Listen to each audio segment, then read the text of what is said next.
Fans of the Washington Commanders dreaming of the team's return to D.C. got some good news today. All right, so here we go. Just a couple hours ago, the House Oversight Committee overwhelmingly passed a bill that could clear the way for the district to build a new Commander Stadium. Where would it be?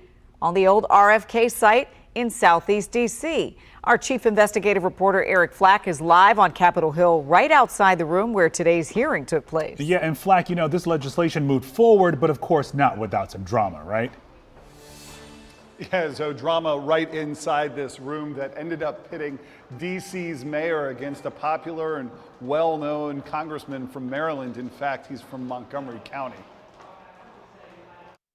House Resolution 4984. Late Wednesday afternoon, the House Oversight Committee passed the RFK Memorial Stadium Campus Revitalization Act in a rare bipartisan vote, 31-9.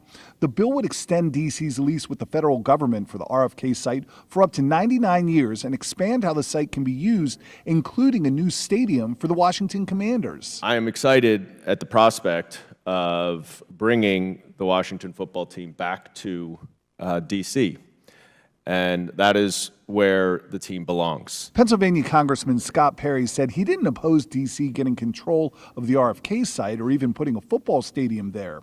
But he did offer an amendment which would have prohibited the use of public money by D.C. government to help build the stadium, which is how most NFL stadiums in other cities have been built. Local and state governments should not be shaken down by corporate interest in the all-too-common crony grifting scheme. The amendment ultimately failed, but it had the support of two Democratic congressmen from Maryland, Kwesi Mfume of Baltimore and Jamie Raskin from Montgomery County. I suppose I see the logic of it. I mean, to me, it doesn't seem like a pure home rule question because it's a question about conditions on federal land that we control. That seemed to anger D.C. Mayor Muriel Bowser, who attended today's hearing and suggested Raskin specifically was trying to handcuff the district's bid to bring the Commanders to D.C.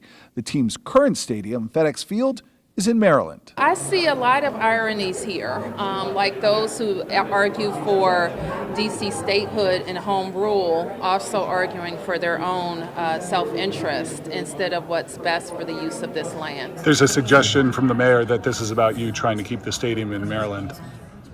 That's not correct. I hope she didn't say that. She certainly didn't say that. She did. She didn't name you. She suggested it. Okay. Clearly. Okay. Well, is that true?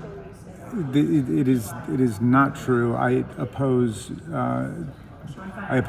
government spending tax dollars on stadiums generally as a form of corporate welfare, and it's just a difficult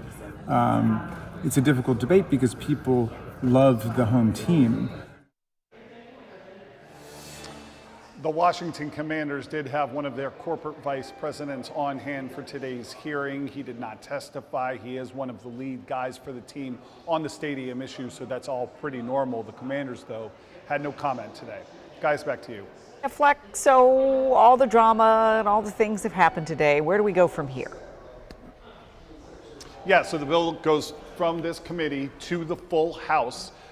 That is expected, one source told me, to take place probably after we settle the spending issue and hopefully avoid a government shutdown.